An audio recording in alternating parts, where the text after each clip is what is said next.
ओम श्री गंगाई नाथाय नमः। जय श्री गुरुदेव, जय श्री दादा गुरुदेव।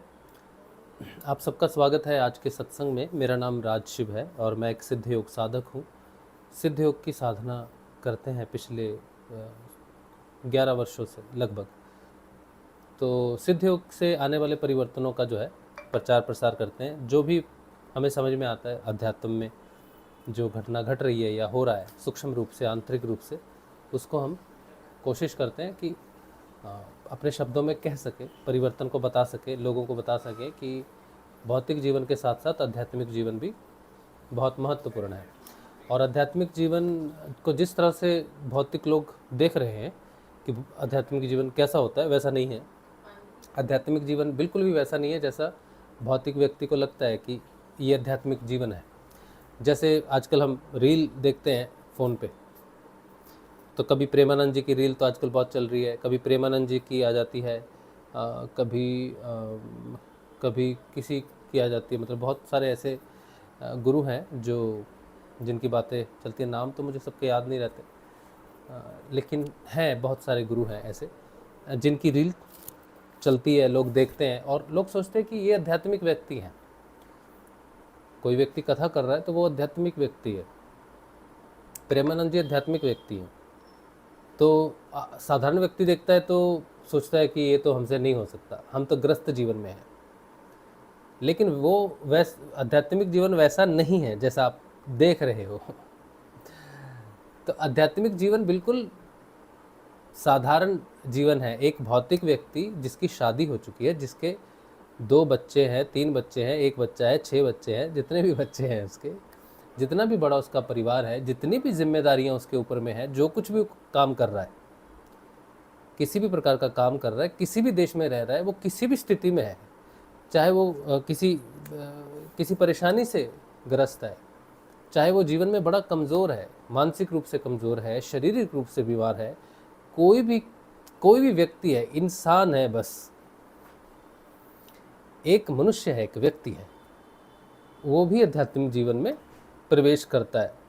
लेकिन आध्यात्मिक जीवन की सही जो डेफिनेशन है वो ये भी नहीं है कि सुबह उठे, नहाए धोए, रुद्राक्ष की, तुलसी की माला या जो भी रोजरी माला आपके पास है उसको आपने पकड़ा और आपने जपना शुरू कर दिया, हरे राम हरे कृष्णा हरे, है ना, मंत्र जपना शुरू कर दिया, गायत्री जपना शुरू कर दिया, महामृत्युंजय को जपना शुरू कर दिया, ओम नमः शिवाय जपना शुरू कर दिया, ओम श्री गणेशाय नमः जपना शुरू कर दिया, हनुमान जी जपना शुरू कर दिया, या कुछ भी आपने जपना शुरू कर दिया। अभी सुबह की 10 मालाएं होगी, अब शाम को 10 मालाएं बैठ के करेंगे, बाकी अपना टीवी देख रहे हैं, सब कुछ कर रहे हैं। ये भी आध्यात्मिक जीवन नहीं है। तो साधारण रूप से भगवान को जो नमस्कार कर रहे हैं, सुबह उठ के नमस्कार कर रहे हैं, नहा धो के नमस्कार कर रहे हैं, वो हमारे जीवन के साथ में जुड़ी हुई दिनचर्या है, लेकिन वो आध्यात्मिक जीवन नहीं है।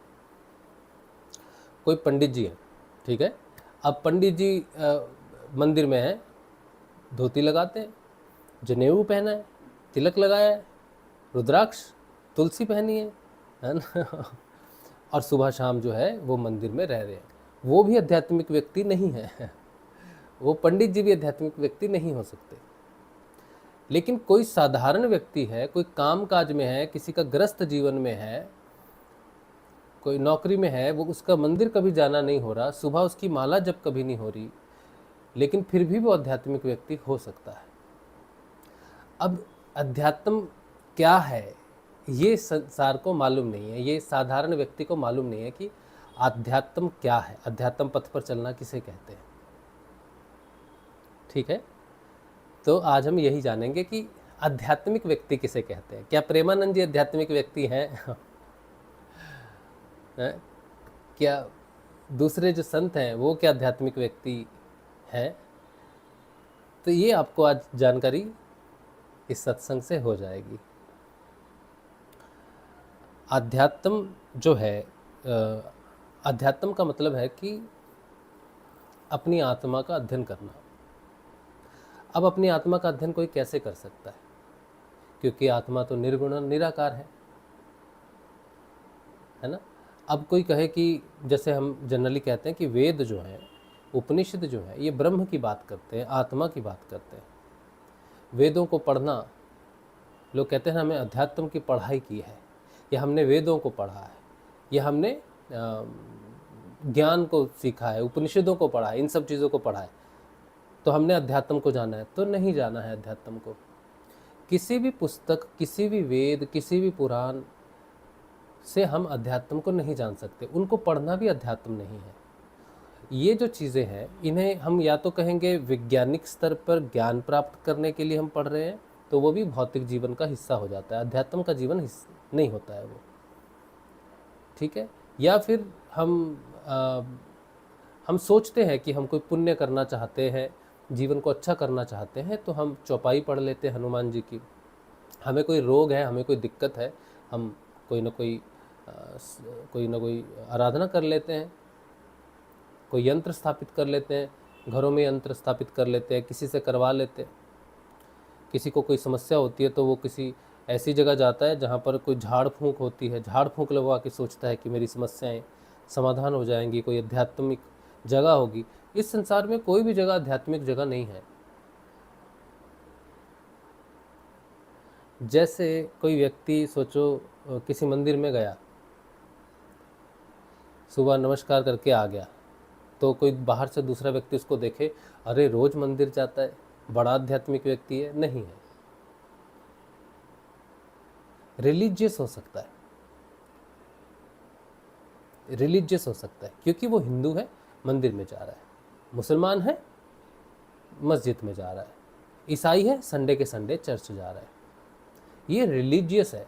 मंदिर जाना, चर्च जाना, मस्जिद में जाना, गुरुद्वारों में जाना, ये रिलीजियस है। मेरे धर्म के अनुसार चलना रिलीजियस है, ये अध्यात्म नहीं है। कोई सिख अगर गुरुद्वारे में गुरबानी भी पढ़ता है, कोई पाठी भी है, तो वो भी रिलीजियस है, आध्यात्मिक नहीं है। आध्यात्म रिलीजन से परे है, ऊपर है। ऐसे बहुत सारे सिख साधक मिले हमसे, उन्होंने हमसे जानकारी ली गुरुदेव जी की, फिर उन्होंने साधना छोड़ दी।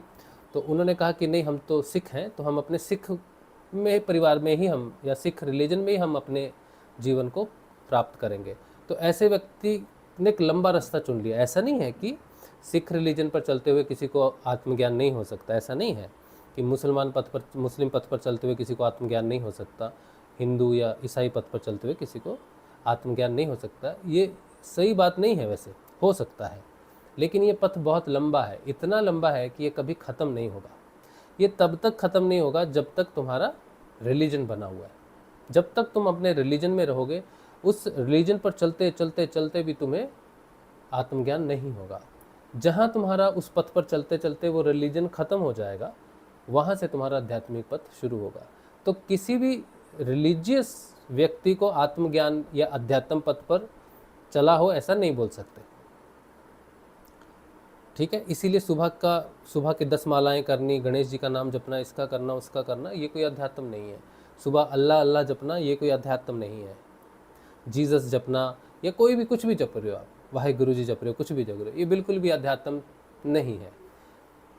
अध्यात्म है, अध्यात्म का मतलब है, चाहे जैसे मैंने कहा ना, पंडित जी हैं, कोई मंदिर में बैठे हैं, सुबह से शाम बैठे हैं, माला जप रहे हैं, वो भी अध्यात्म नहीं कहलाएगा। अध्यात्म का पथ जो है वो अंदर है, वो रास्ता अंदर है। जो व्यक्ति अपने अंदर जाता है वो आध्यात्मिक है। अब अंदर जाने का जो रास्ता है, अब बाहर तो आपने रास्ते देख लिए, स्वांग भी देख लिया कि कोई किसी ने कुछ कपड़े पहने हुए हैं, वैसे भगवा पहने हुए हैं, कोई साधु दिख रहा है, कोई मंदिरों में बैठा है, कोई मस्जिदों में बैठा है, गिरजाघरों में बैठा है, मालाएं लेके बैठा है, रुद्राक्ष धारण करके बैठा है, टीका लगा के बैठा है, जो कुछ भी लगा के बैठा है, बाहर से वो दिख रहा है आपको, लेकिन अंदर से तो आप उसको नहीं देख सकते।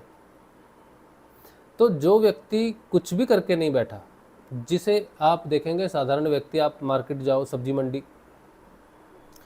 मंडी में वो व्यक्ति सब्जी ले रहा है, बिल्कुल साधारण व्यक्ति आपकी तरह दिख रहा है, कमीज़ पहनी है, पैंट पहनी है, शॉर्ट्स पहने, ठीक है, हाथ में झोला है, परिवार के लिए खाना लेने आया है, सब्जी, आलू, प्याज, भिंडी बाजार करने आया है, और दिखने में एकदम साधारण है। और आपसे बात करता है तो आप कहते हो, सब्जी वाले से बात कर रहा है, सब्जी वाला बोल रहा है भिंडी 40 रुपये किलो, तो बोलो 40 रुपये किलो क्यों है भिंडी? वो वहाँ पर तो 30 रुपये किलो मिल रही, तुम 40 दे रहे हो। तो हो सकता है वो बाजार में भिंडी का नाप तोल कर रहा है, हाथ में कोई रुद्राक्ष माला नहीं है, कुछ भी नहीं है। ऐसा लग रहा है यार क्या तुम 5 रुपये के लिए झगड़ा दे रहे हो, कर दे दो उसको 5 रुपये। तो बोलेगा नहीं भाई 5 रुपये तो कमाने पड़ते हैं ना, जाना पड़ता है 5 रुपये के लिए, ऑफिस जाना है, सैलरी मिलेगी, लिमिटेड सैलरी है, महंगाई भी बढ़ रही है। इस तरह की बातें करता हुआ मिल जाएगा आपको। सिनेमा हॉल में बैठा है, स्पाइडरमैन पिक्चर देख रहा है, सिनेमा हॉल में बैठा है, कोई दूसरी पिक्चर देख रहा है, अपने बच्चों के साथ बैठा है, किसी रेस्टोरेंट में बैठा है, खाना खा रहा है, देख रहा है कि ये कितने की है, ये मटर पनीर कितने का है, 300 350, इतना महंगा। वहाँ बैठा है, बच्चों के साथ पार्क में है, स्कूल में टीचर हो सकता है, किसी का जूता सिल रहा हो सकता है, किसी का टायर ठीक कर रहा है, रॉकेट उड़ा रहा है, रॉकेट के लिए कुछ कर रहा है, डॉक्टर है, ऑपरेशन कर रहा है। इनके गले में कोई रुद्राक्ष माला नहीं है। जब कोई डॉक्टर ऑपरेशन करता है तो उसे तो घड़ी भी नहीं पहननी चाहिए, कुछ भी नहीं है उसके पास, तो वो कपड़े, बटन वाले कपड़े भी उतार देता है, वो तो दूसरे कपड़े पहनते हैं वो जिसमें बटन भी नहीं होते, कुछ भी नहीं है। तो अगर कोई आध्यात्मिक व्यक्ति है तो हर समय विभूत लगा के है, तो डॉक्टर सब बेचारा ऑपरेशन करने जाएगा तो विभूत लगा के जाएगा, तो पेशेंट देखेगा महाराज ये क्या कोई डॉक्टर आएगा त्रिपुंड लगा रखा है उसने, ऐसे भस्म लगा रखी है उसने, और उसको हर्निया का ऑपरेशन करना है, अभी हाथ में उसके भस्म लगी हुई है, तो पेशेंट कहेगा महाराज आप कहाँ से आए हो, शमशान घाट से आए हो या मुझे शमशान घाट भेजने आए हो तो अब वो क्या करे, वो डॉक्टर है, लेकिन फिर भी वो डॉक्टर आध्यात्मिक हो सकता है। तो मेरा कहने का मतलब है कि जो आप इंटरनेट पर देख रहे हो, जिनको आप संत बोल रहे हो, ज़रूरी नहीं है कि वो संत आध्यात्मिक व्यक्ति हो, ज़रूरी नहीं कि वो पंडित जी आध्यात्मिक व्यक्ति हो, ज़रूरी नहीं कि वो नाम जपने वाला सुबह शाम व्यक्ति जो है वो आध्यात्मिक व्यक्ति हो, ज़रूरी नहीं है बेटा। है क्या अध्यात्म? क्या है? जो व्यक्ति अपने अंदर जा रहा है, जो व्यक्ति स्वयं को जान रहा है। आपने देखा होगा बहुत सारे लोग ध्यान करते हैं, जब मुझे फ़ोन आता है लोग ध्यान के विषय में पूछते हैं कि हम जब ध्यान करते हैं ना हमारा ध्यान ही नहीं लगता, तो हम उनसे पूछते हैं हाँ तुम्हें बहुत विचार आ जाते होंगे अचानक? बोले हाँ बड़े विचार आ जाते हैं। लोग तो कहते हैं हमें ये दिखता है वो दिखता है, मुझे तो मेरे विचार ही नहीं छूटते। तो मैं उनसे कहता हूँ कि तुम ही ध्यान कर रहे हो, जो कह रहे हैं ना उनको कुछ दिख रहा है, वो ध्यान नहीं। तुम्हारा ज़्यादा विषय, वो ध्यान तो चलो वो भी है, बैठा है कुछ तो दिख रहा है, लेकिन तुम जो विचारों में जा रहे हो ये तुम्हारा ज़्यादा सही रास्ते पे हो। तुम जो ध्यान में बैठा कुछ ना कुछ देख रहा है, वो ध्यान में बैठा तो जरूर है लेकिन ध्यान के रास्ते पर सीधा चल नहीं रहा है, कहीं मुड़ गया है। लेकिन तुम जब ध्यान में बैठ रहे हो तुम्हें बहुत सारे विचार आ जा रहे हैं, तुम जिस रास्ते पर जा रहे हो वही रास्ता अध्यात्म का है। जब हम अपने अंदर जाते हैं तो हमारे अंदर क्या है, हम आंतरिक रूप से अगर अंदर की यात्रा करें तो हम शरीर हैं। सबसे पहले मैं एक चेतना है, मैं बाहर सब कुछ देख रहा हूँ। मैंने जैसे ही आंखें बंद की बाहर का संसार लोप हो गया। तो जैसे ही मैं आंखें बंद करूंगा सबसे पहली अनुभूति मुझे होगी कि मेरा शरीर है, शरीर के प्रति कुछ ना कुछ घटना होगी। फिर शरीर के अंदर प्राण है, यानी कि संबंध, इमोशंस है, ठीक।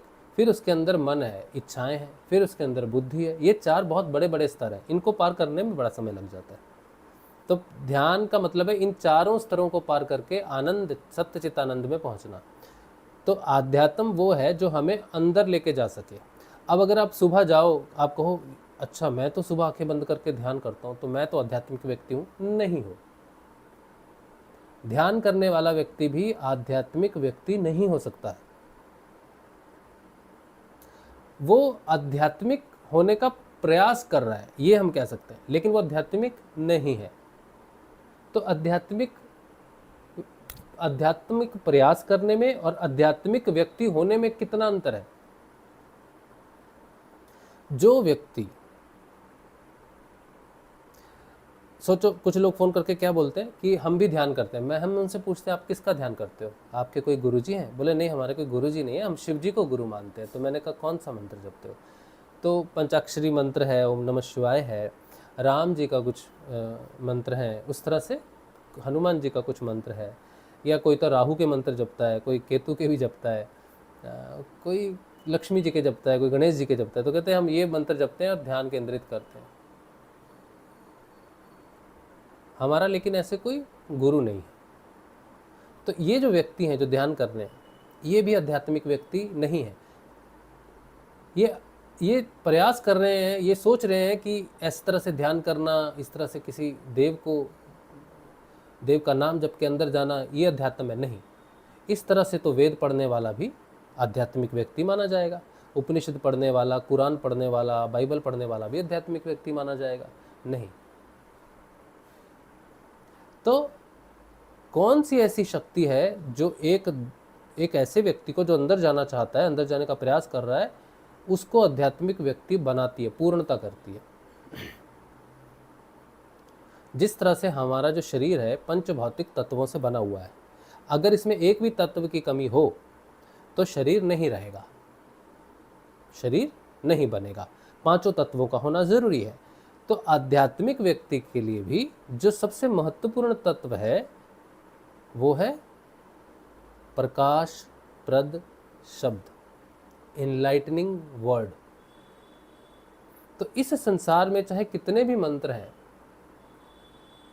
आप कोई भी मंत्र जप रहे हो, शिव जी का, कृष्ण जी का, किसी का भी जप रहे हो, वैसे तो भगवान का हर शब्द प्रकाशप्रद हो सकता है। जिस तरह से संसार में एक मिट्टी का घड़ा है, वो घड़ा खाली है, उसमें पानी भरा जा सकता है, तो वो केपेबल है, वो घड़ा एक पात्र है कि उसमें पानी रखा जा सकता है।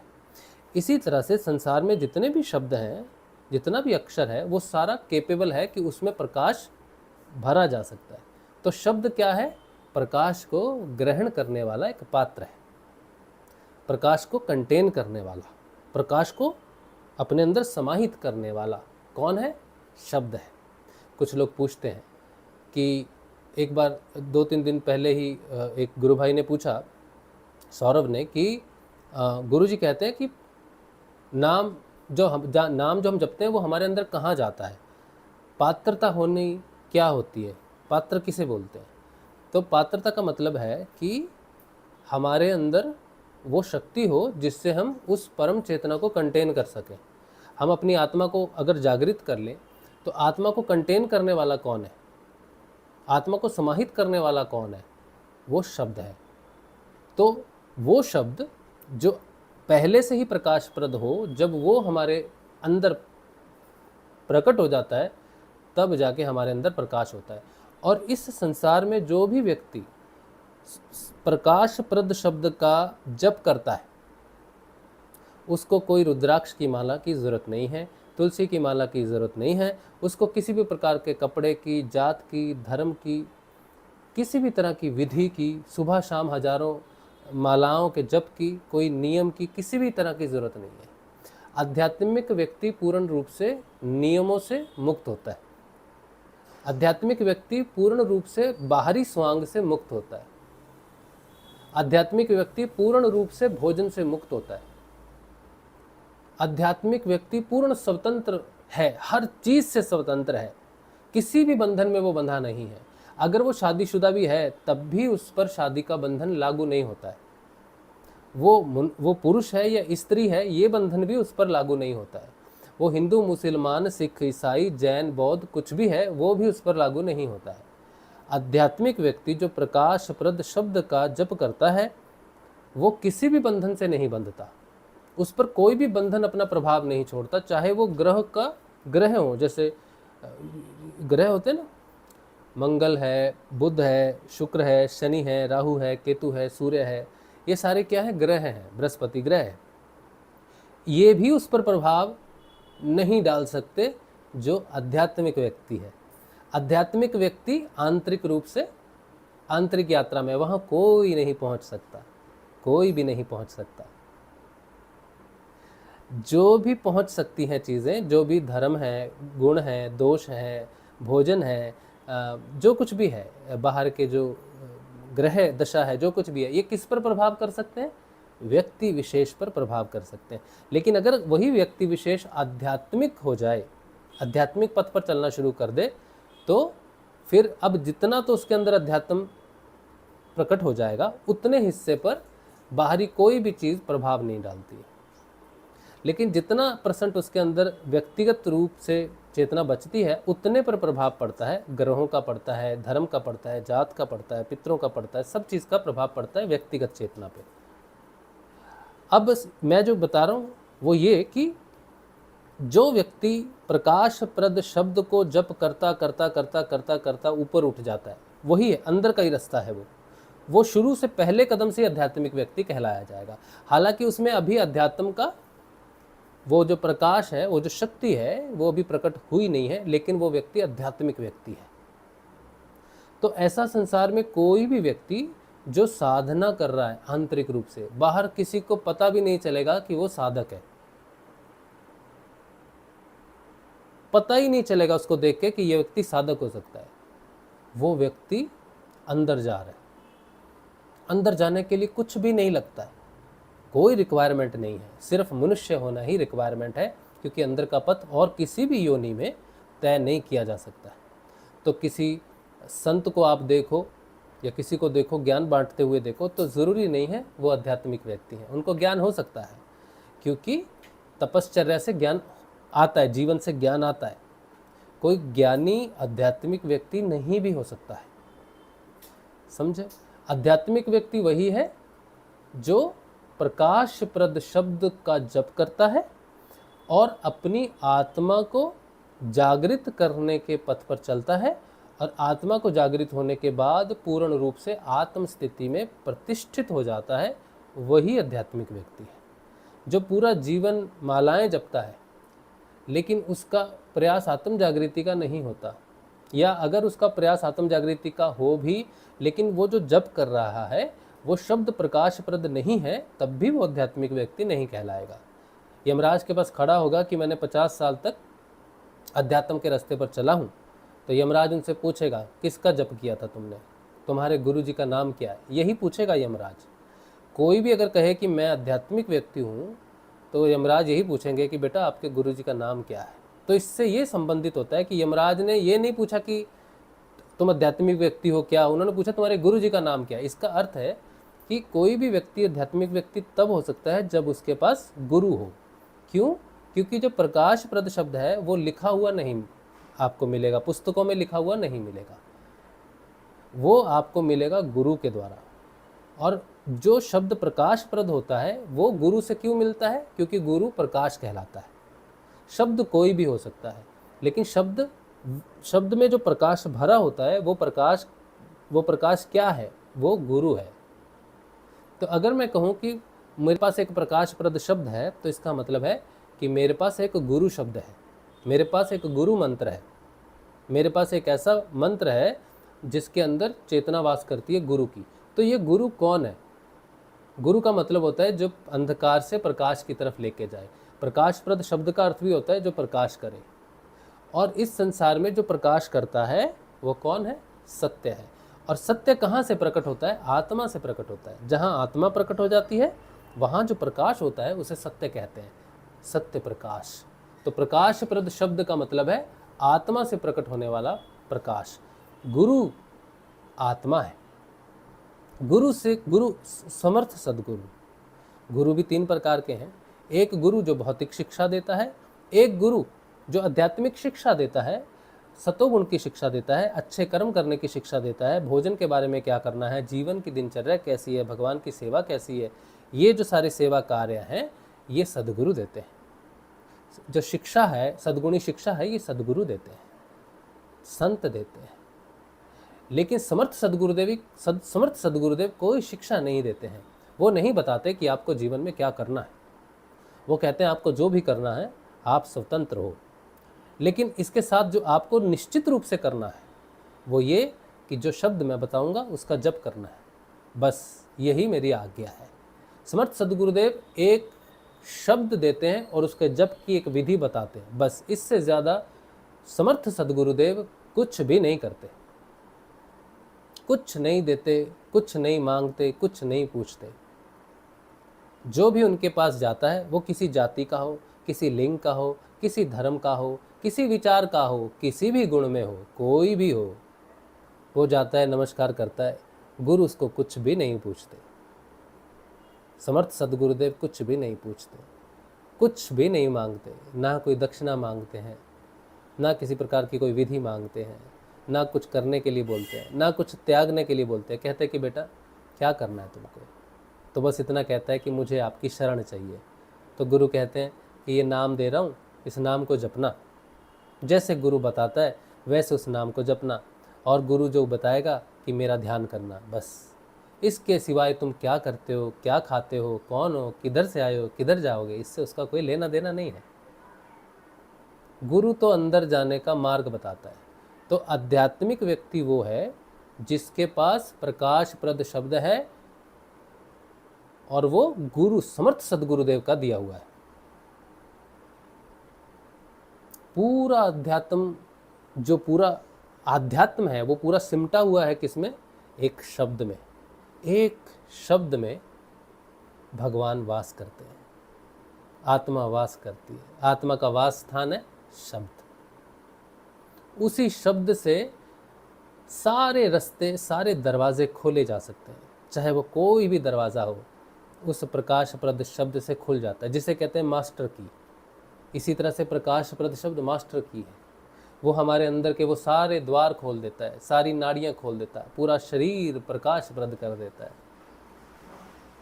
ऐसा व्यक्ति जिसके अंदर सत्य का प्रकाश हो रहा है, वो आध्यात्मिक व्यक्ति है। ऐसा व्यक्ति जिसके अंदर प्रकाशप्रद का संचार नियमित रूप से हो रहा है, बिना रुके, वो आध्यात्मिक व्यक्ति है। जो सुबह 6 घंटे, शाम को 6 घंटे जप करता है, वो आध्यात्मिक व्यक्ति नहीं हो सकता। जिसके अंदर 24 घंटे जप चल रहा है, वो चेतन मंत्र है। 24 घंटे जप सिर्फ और सिर्फ प्रकाशप्रद शब्द का ही चल सकता है। आप अपनी मर्जी से कोई शब्द भगवान का ले लेंगे, सोचो राम ले लिया, कृष्ण ले लिया, राधा ले लिया, लेकिन वो 24 आवर्स नहीं चलेगा, जब तक कि वो शब्द समर्थ सदगुरुदेव के मुख से, उनकी आज्ञा से किसी भी प्रकार तुम्हारे पास पहुंच जाए। उस गुरु ने आज्ञा की कि बेटा, एक अपने शिष्य को बोल दिया कि ये मैं तुमको एक नाम लिख के दे रहा हूँ, या मैं तुमको एक नाम बता रहा हूँ, तुमको कोई ऐसा व्यक्ति मिले जिसको इसकी ज़रूरत हो, तो उसे बोल देना ये शब्द, समझना मेरी ही आज्ञा है। तो उस गुरु को मालूम है कि मैं उस तक भौतिक रूप से नहीं पहुंच पा रहा, वो मेरे तक भौतिक रूप से नहीं पहुंच रहा, लेकिन मेरा माध्यम पहुंच जाएगा। तो वो व्यक्ति चला गया, लंदन चला गया, अमेरिका चला गया, या कहीं विदेश में चला गया।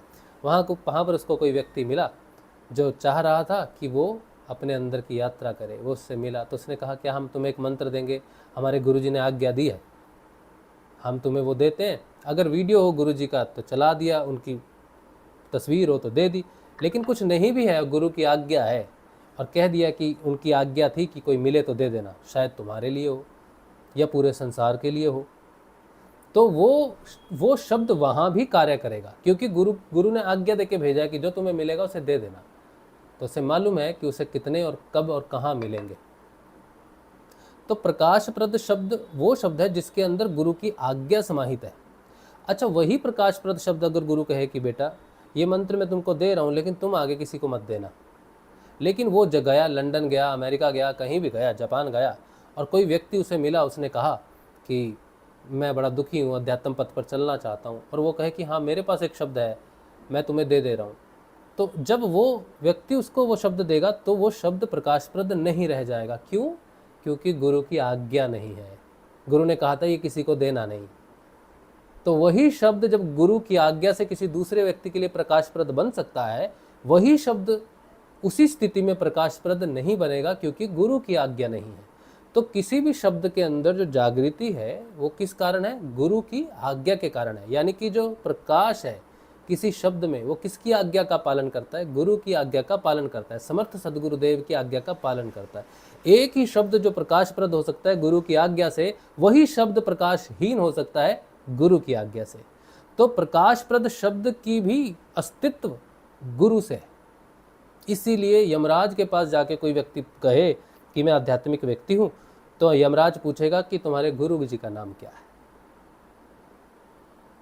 इसीलिए गुरु का महत्व है। इसलिए आध्यात्म पथ पर चलने के लिए किसी स्वांग की आवश्यकता नहीं है, किसी मंदिर, मस्जिद, कुरान, वेद या उपनिषद, इन सब की किसी की भी आवश्यकता नहीं है। ये तो ज्ञान के लिए है, ये तो मार्गदर्शन के लिए है। लेकिन आध्यात्मिक पथ पर चलाने वाला प्रकाशप्रद शब्द है, और प्रकाशप्रद शब्द की उत्पत्ति करने वाला समर्थ सदगुरुदेव है। तो इस संसार में जिसके अंदर 24 घंटे सोते, जागते, लैट्रिन, बाथरूम, बात करते समय, काम करते समय, ऑपरेशन करते समय, जूता सिलते समय, रॉकेट चलाते समय, बस चलाते समय, कार चलाते समय, घर की सफाई करते समय, खाना खाते समय, संभोग करते समय, पढ़ते समय, देखते समय, सुनते समय, कुछ कार्य करते समय, सब समय, हर क्षण 24 आवर्स जिसके अंदर जपा जा रहा है, स्वयं चलने वाला, जिस तरह हृदय की धड़कन स्वयं चलती है, जिस तरह से सांसें स्वयं चलती हैं, जिस तरह से रक्त संचार वायु स्वयं बहती है, उसी तरह से जो शब्द प्रकाशप्रद है किसी के अंदर स्वयं चल रहा है, उसकी इच्छा के बिना चल रहा है, उसके प्रयत्न के बिना चल रहा है, वो प्रकाशप्रद शब्द जिसके अंदर चल रहा है वही आध्यात्मिक व्यक्ति है। अब आपको कैसे पता चलेगा कि संत जिसका वीडियो देख रहे हो उसके अंदर वो नाम चल रहा है? नहीं बता सकते। इसीलिए धर्म के बारे में लोगों की जो दृष्टि है वो भ्रमित हो गई है। लोग जो देखते हैं वो उसी को सच मान लेते हैं। इसीलिए सच्चे संतों को पहचानना बड़ा मुश्किल हो जाता है, क्योंकि भौतिक बुद्धि पहचान नहीं पाती कि ये संत सच्चा है कि नहीं है, लेकिन उसकी सच्चाई उसके व्यवहार से प्रस्तुत हो जाती है, उसके जीवन से प्रस्तुत हो जाती है। अगर कोई व्यवहारिक रूप से अच्छा भी है, आपको लगे ये तो बहुत अच्छे संत हैं, बहुत अच्छा व्यवहार, लेकिन अब उसकी जीवन की दशा देखो, उसकी जीवन में कठिनाइयां होगी, इसका मतलब ये नहीं कि वो आध्यात्मिक व्यक्ति नहीं है। आध्यात्मिक व्यक्ति का जीवन सुखी होता ही नहीं है। आध्यात्मिक व्यक्ति के जीवन में तो कष्ट भरे रहते हैं, क्योंकि वो दुनिया के लिए एक उदाहरण के रूप में जीवन को जीता है। अगर कोई आध्यात्मिक व्यक्ति पूर्ण रूप से सुखी हो तो संसार में तो दुख ही दुख है, ठीक है। तो दुखी व्यक्तियों के लिए तो रास्ता ही नहीं है। तो अध्यात्म सुख नाम की कोई चीज़ नहीं है अध्यात्म में। अगर सुख नहीं है तो अध्यात्म में दुख भी नहीं होता मूल रूप से। मतलब जीवन में तो दिखेगा कि दुख है, लेकिन वो दुख उस व्यक्ति को प्रभावित नहीं करता है। जैसे मैंने कहा ना, प्रकाशप्रद शब्द आध्यात्मिक व्यक्ति को कोई कर्म कुछ भी प्रभावित नहीं करता है।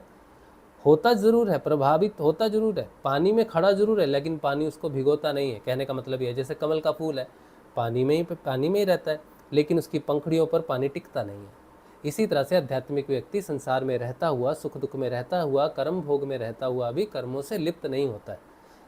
इसीलिए भगवान श्री हरि के हाथ में जो पुष्प रहता है कमल का, वो किसे दर्शाता है? अवतार को दर्शाता है। कमल का फूल देखो, किसी देवी के हाथ में देखो, ब्रह्मा जी बैठे हैं, कमल के फूल पर बैठे हैं। वो कमल का फूल क्या दर्शाता है? अवतारवाद को दर्शाता है। जो व्यक्ति कमल के फूल पर बैठा दिखे, समझो कि वो अवतार है। वो संसार में रहता हुआ भी संसार से मुक्त है। और वो कौन है? वही आध्यात्मिक व्यक्ति है, जिसको आंतरिक पथ जो है, भौतिकता में शरीर रहता है, प्राण रहता है, मन रहता है, बुद्धि रहती है, लेकिन वो स्वयं सच्चिदानंद स्वरूप में रहता है। तो हमारे 7 स्तर हैं शरीर के। पहला शरीर, प्राण, मन, बुद्धि, ये चारों भौतिक हैं, ये बाहर दिखते हैं। इनमें चेतना रहती है तो व्यक्ति सुख दुख कर्म से प्रभावित रहता है। लेकिन जब उसकी चेतना अध्यात्म पथ पर होते हुए आंतरिक रूप से इन चारों रास्तों को पार करती हुई आनंद में पहुंच जाती है, सत्य के कारण आनंद में पहुंच जाती है, तो सत्य चित्त आनंद प्रकाशित हो जाने से उसकी चेतना सत्य चित्त आनंद में है। ठीक है। अब ऐसा व्यक्ति संसार में रहता हुआ भी आनंदित रहता है। ये आध्यात्मिक व्यक्ति है। तो संसार में जो दिख रहा है, जो आप सुबह कर रहे हो, जो मालाएं दिख रही हैं, जो भस्म दिख रही है, या जो कुछ भी आपको दिख रहा है, वो अंदर जाने का प्रतीक नहीं है।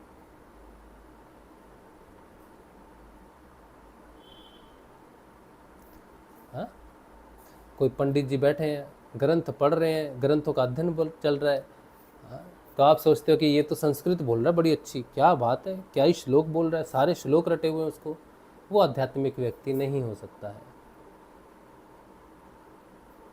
अब आज के व्यक्ति को क्योंकि ये जानकारी नहीं है, इसीलिए आज का मनुष्य डरता है अध्यात्म से। आज एक व्यक्ति से बात हुई, वो बीमार थे, तो मेरे एक मित्र ने मुझे फ़ोन किया और कहा कि इनको ये बीमारी है। तो आप, मुझे भी वो रही बीमारी, अभी भी है थोड़ी। तो मैंने उन्होंने मुझसे पूछा कि आप क्या करते हो। मैंने कहा हम तो अध्यात्म में आ गए, ये बीमारी के कारण हम जीवन में वैसे तो कुछ कर नहीं पाए, तो इसने हमारा रास्ता अध्यात्म की तरफ खोल दिया, तो हम अध्यात्म में आ गए। तो वो 55 साल के हैं, मैं 45 का हूँ। तो मेरे शहर से, रोपड़ से हैं, पंजाब से। तो कहा हम भी अध्यात्म में आएंगे, लेकिन अभी मेरे बीवी बच्चे हैं, मेरी शादी लेट हुई है, तो मेरे बच्चे छोटे हैं, तो अभी तो हम बच्चों की देखभाल करेंगे। मैंने उनसे कुछ भी नहीं कहा। अध्यात्म की ये जो लंबी चौड़ी बातचीत मैंने आपके साथ की, ये उनके साथ नहीं की, क्योंकि उनकी तरफ से संकेत ही नहीं था कि वो अध्यात्म की जानकारी में इंटरेस्टेड हैं।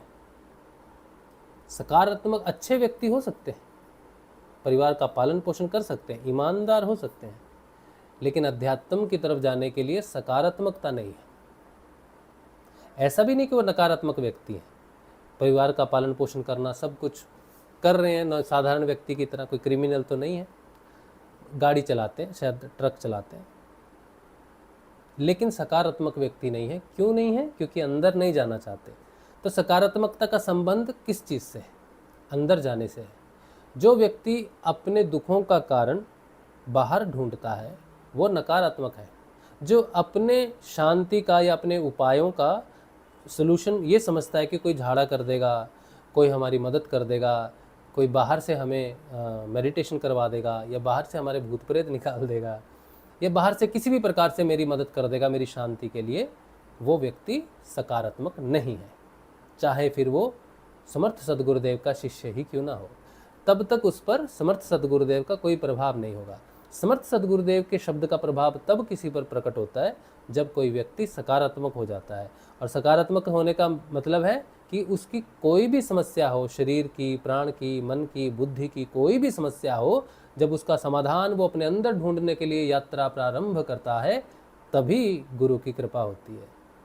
गुरु वेट करता रहता है कि कब अंतर्मुखी होगा, कब अंदर की यात्रा स्वयं अपनी समस्याओं का समाधान करेगा, कब दुनिया को दोष देना बंद करेगा। वो आता ही नहीं है और गुरु इंतज़ार करता रहता है। इसी में कई साल निकल जाते हैं। फिर साधक बोलते हैं कि हम तो कई वर्षों से नाम जप रहे हैं, लेकिन हमें कोई लाभ नहीं हुआ, और कितना जपना पड़ेगा। तो हम तो यही कहते हैं, तो अभी तो बहुत जपना पड़ेगा आपको। हालांकि बात एक क्षण की ही है। बोलते कितना समय लगेगा?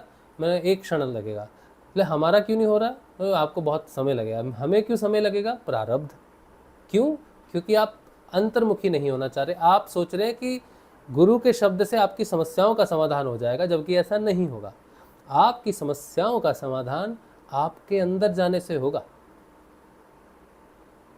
आप स्वयं अपनी समस्याओं का समाधान करेंगे। आप अंदर जाना नहीं चाहते, आप सोच रहे हैं कोई कृष्णा हो जाए, कोई जादू हो जाए, तो उसके लिए तो फिर आपको इंतज़ार करना पड़ेगा। आपकी सकारात्मकता और आपका आंतरिक प्रवेश ही आध्यात्म है। गुरु कृपा का अनुभव सिर्फ अंदर जाने से होता है। ठीक है, तो ये है आध्यात्मिक जीवन, आध्यात्मिक पद, प्रकाश प्रद का रहस्य और गुरु का महत्व। उम्मीद है कि जिनके पास भी समर्थ सद्गुरुदेव का शब्द हो, वो अपने आंतरिक यात्रा के लिए उसे प्रयोग में लाए, ना कि भौतिक समस्याओं को दूर करने के लिए। वो अपने आप ठीक हो जाएंगे। जैसे ये 4 स्तर पार कर जाओगे, शरीर, प्राण, मन और बुद्धि का, वो समस्याएं धीरे धीरे खत्म होनी शुरू हो जाएंगी। ठीक है, अब हमारे समर्थ सद्गुरुदेव जिन्होंने हमें प्रकाश प्रद शब्द दिया, वो ये हैं, और इनका नाम है समर्थ सद्गुरुदेव श्री रामलाल जी स्याग। ये इनकी एक पुस्तक है सिद्ध योग की, जो हम पढ़ते हैं, नियमित अध्ययन करते हैं। तो आज भी हम जो अध्ययन करेंगे गुरु जी की पुस्तक से, उसका शीर्षक जो है वो यही कुछ है जो हमने अभी तक आपको कहा है। हमने कुछ अलग शब्दों में कहा जरूर होगा, लेकिन बात वही। तो आज हम पढ़ेंगे अध्याय चैप्टर नंबर 55 247 नंबर पेज है पुस्तक का। अगर आपके पास पुस्तक है तो अच्छी बात है, नहीं भी है तो आप हमारी बात सुन लीजिए। हम पढ़ेंगे तो आपका भी पढ़ना हो जाएगा।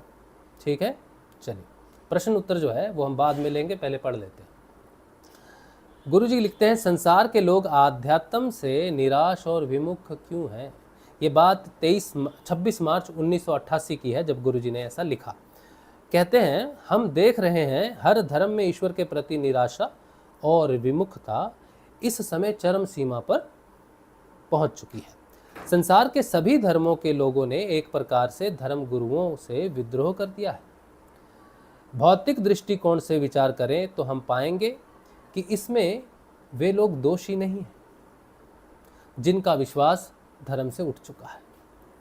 युग के गुण धर्म के कारण संसार के सभी धर्मों के धर्माचार्य अपनी आध्यात्मिक शक्ति खो बैठे हैं। वे स्वयं चेतन नहीं हैं। हाँ, यही बात हमने की थी ना। तो गुरु का चेतन होना बड़ा ज़रूरी है। किसी दूसरे को प्रकाशप्रद शब्द देने के लिए वो गुरु समर्थ सदगुरुदेव होना चाहिए। हाँ, धर्माचार्य गुरु हो सकते हैं, समर्थ सदगुरु गुरु हो सकते हैं, सदगुरु हो सकते हैं, लेकिन समर्थ सदगुरु नहीं भी हो सकते हैं। तो जो गुरु चेतन होता है उसी को ही समर्थ सदगुरुदेव बोला जाता है। सदगुरु को भी चेतन गुरु नहीं बोला जा सकता। ठीक है, अच्छा, फिर कहते हैं वे स्वयं चेतन नहीं हैं, इसलिए उनका स्वयं का संबंध उस परमात्मा से पूर्ण रूप से छूट चुका है। अपनी इस कमजोरी को छुपाने के लिए इन्हें तरह तरह के स्वांग रचने पड़ते हैं। कई प्रकार के प्रदर्शनों, शब्द जाल और तर्क शास्त्र का सहारा लेना पड़ता है, जिसकी बात हमने शुरू में की कि भस्म लगाई है, मालाएं पहनी है, मंदिरों में बैठे हैं या सिंहासनों पर बैठे हैं, कथाएं कर रहे हैं। तो ये स्वांग रच के कई बार वो कोशिश करते हैं कि लोगों को अपनी तरफ खींचे और लोग उन्हें गुरु मान भी लेते हैं। जिस प्रकार निर्जीव प्राणी अपना कुछ भी प्रभाव नहीं दिखा सकता, ठीक उसी प्रकार इस युग के धर्म गुरुओं के सभी निर्जीव कर्मकांड परिणाम रहित होने के कारण संसार के लोगों में उस परम सत्ता के प्रति निराशा पैदा हो गई है। इससे तो अगर वे अपनी कमजोरी को खुले रूप में स्वीकार कर लें तो संसार के लोगों को इस निराशा से बचाया जा सकता है। परंतु जितना वे अपनी कमजोरी को छिपाकर झूठ का सहारा अपने धंधे को चलाने का प्रयास और हठ धर्मिता करते हैं, विद्रोह निरंतर तेज होता जाता है। इस प्रकार आज सभी धर्मों में स्थित भयंकर विस्फोटक क्या बोल रहे हैं, इस प्रकार आज सभी धर्मों की स्थिति भयंकर विस्फोटक हो रही है। दूसरी तरफ भौतिक विज्ञान अपनी सच्चाई के कारण संसार के लोगों को अपनी तरफ अधिक आकर्षित कर रहा है। झूठ के पैर नहीं होते, यह कहावत इस समय संसार के सभी धर्मों पर लागू हो रही है। आध्यात्मवाद पूर्ण रूप से परिणाम रहित हो चुका है। ऐसी स्थिति में जब मानव को, अब ये देखो, ये लिखा है ना, अध्यात्मवाद पूर्ण रूप से परिणाम रहित हो चुका है। तो अध्यात्मवाद परिणाम कब देता है? जब हम अपने अंदर जाते हैं। लेकिन लोग बाहर से उपेक्षा करते हैं और सोचते हैं कि हम आध्यात्मिक कुछ कर रहे हैं तो हमें कुछ परिणाम मिलना चाहिए, हम यज्ञ कर रहे हैं, हम ये कर रहे हैं, वो कर रहे हैं, तो हमें परिणाम मिलना चाहिए, तो नहीं मिल रहा। तो वो भी त्रुटियां हैं, उनके चीज़ों में त्रुटियां हैं, क्योंकि यज्ञ करवाने वाले भी जो हैं वो अंदर से चेतन नहीं है। ठीक है, बाहर का कर्मकांड भी तभी सफलता पाता है जब आंतरिक रूप से किसी के अंदर ये शक्ति हो कि वो बाहर भी उस शक्ति को प्रकट कर सके। लेकिन जो आंतरिक रूप से चेतन नहीं होगा वो बाहर भी कुछ किसी को दिखा नहीं पाएगा या कुछ उस पथ को प्रदर्शित नहीं कर पाएगा और अंदर भी वो किसी को लेके नहीं जा सकता है। इसीलिए बाहर में अध्यात्म का कोई भी परिणाम लोगों को नहीं मिल रहा है। मेडिटेशन तो कर रहे हैं, ध्यान तो कर रहे हैं, लेकिन बात बन नहीं रही है। ऐसी स्थिति में जब मानव को प्रार्थना का कोई प्रत्यक्ष उत्तर नहीं मिलता तो उसका विश्वास खत्म हो जाता है। गुरु ईश्वर और जीव को जोड़ने वाला तार होता है। आहा, बहुत सुंदर। गुरु जी क्या कहते हैं?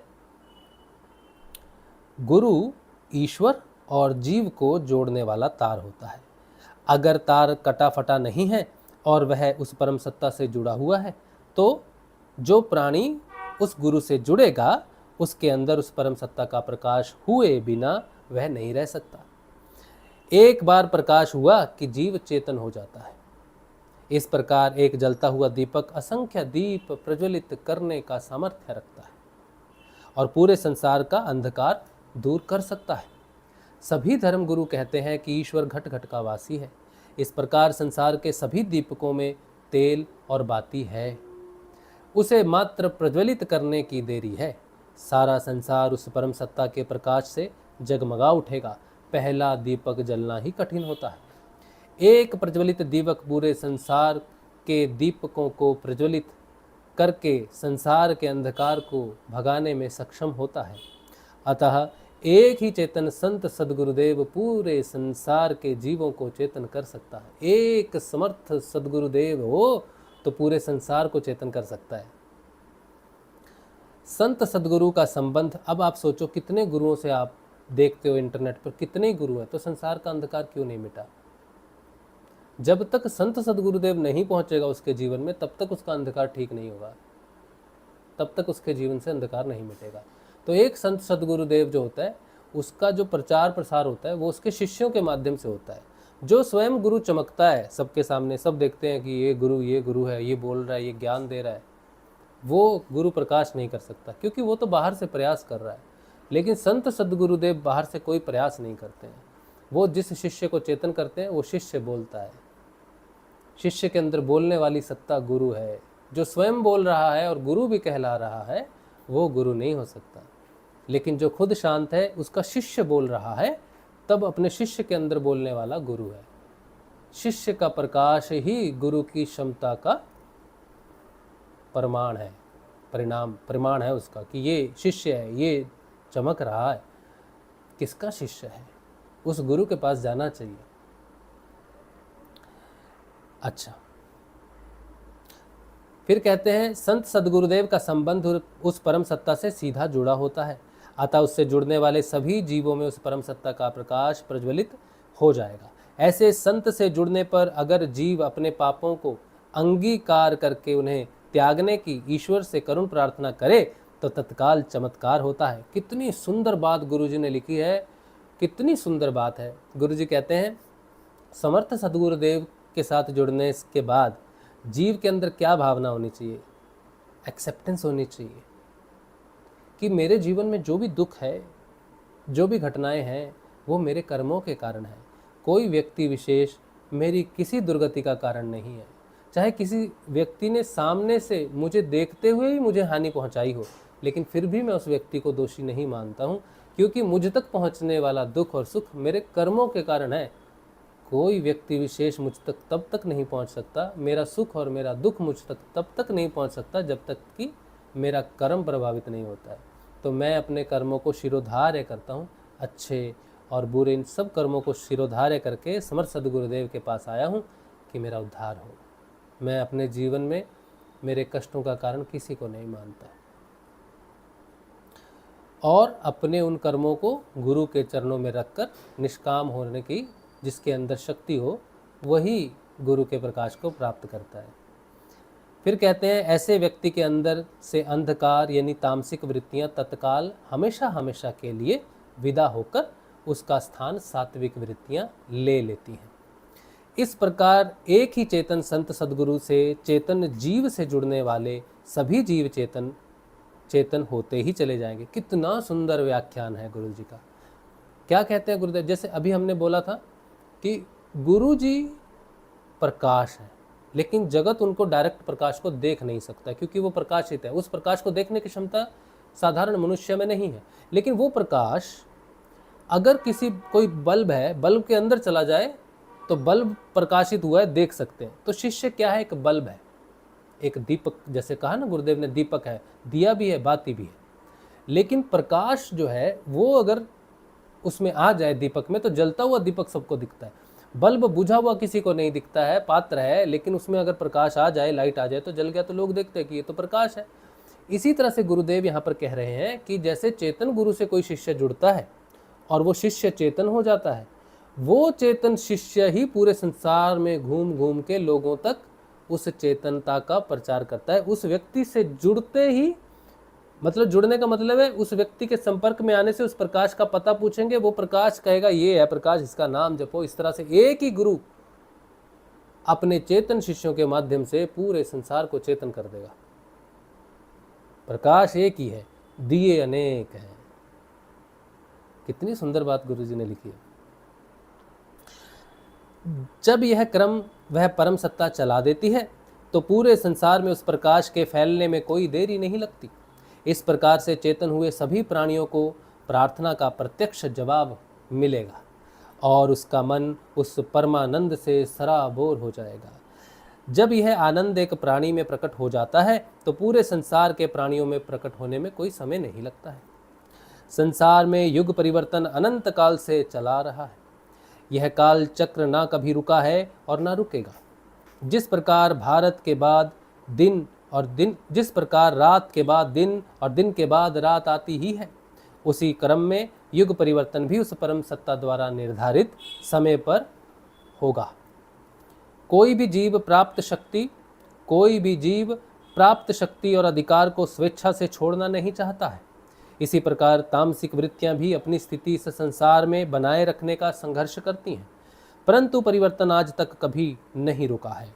तारे कभी नहीं चाहते कि सूर्य उदय हो और उनकी सत्ता उनके यथास्थिति बने रहने पर भी समाप्त हो जाए, परंतु फिर भी सूर्य उदय होता ही है, होकर ही रहता है।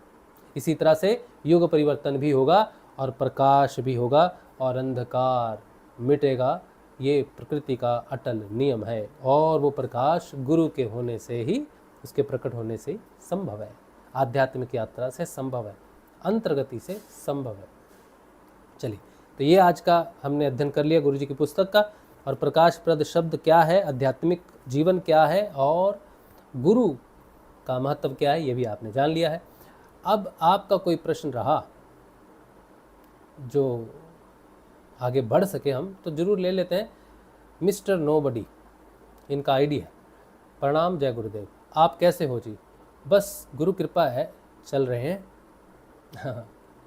साइबर सिक्योरिटी, नमस्ते जी, नमस्ते। आप सभी को जय श्री गुरुदेव। हमें कैसे मालूम चले कि 24 घंटे चल रहा है प्रकाशप्रद शब्द?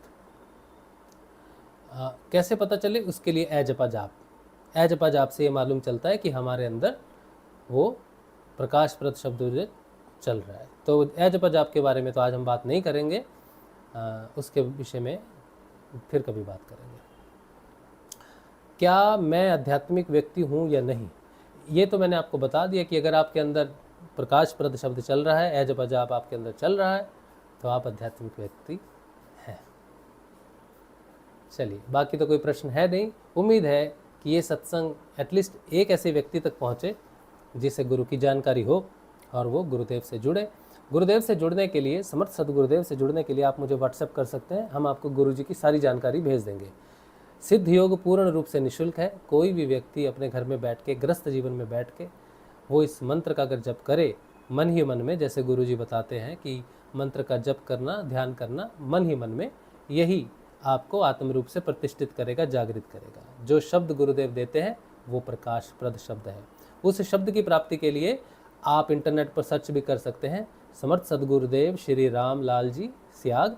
अगर फिर भी कोई दिक्कत होती है, भूल जाते हैं, तो आप देखेंगे मेरा नंबर आपको डिस्क्रिप्शन में दिया रहेगा, वहाँ से आप नंबर लेके हमें व्हाट्सएप करेंगे और पूछेंगे कि हमें आप गुरु जी की जानकारी दे दीजिए, हमें वो शब्द, वो मंत्र दीजिए जिसके जब से हम आत्म रूप से जागृत हो सकें, आत्म साक्षात्कार कर सकें, आध्यात्मिक पथ पर चल सकें, तो हम आपको भेज देंगे। ठीक है, बस एक ही बात का ध्यान रखना है कि गुरु के द्वारा प्राप्त शब्द के बाद किसी भी प्रकार की बाहर की आराधना व्यक्ति को फलित नहीं होती है, या उसको नहीं देखना चाहिए कि मुझे ये भी करना है, वो भी करना है। एक ही मंत्र, एक को साधने से सब ही सध जाएंगे। शंकर भी सध जाएंगे, कृष्ण भी सध जाएंगे, गणेश भी सध जाएंगे, हनुमान जी भी सध जाएंगे, देवी भी सध जाएगी, शक्ति भी सध जाएगी, सारे सिद्ध हो जाएंगे एक को सिद्ध करने से।